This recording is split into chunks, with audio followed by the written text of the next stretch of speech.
Je to pračka Whirlpool zakúpené utorok som to dostal a dnes už to berú. Tečie z toho voda od spodu. A nie je to prievodová hadica.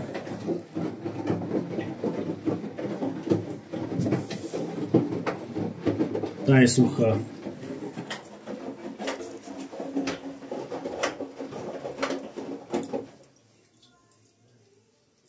Takže toto vidíte, aká to je kvalita.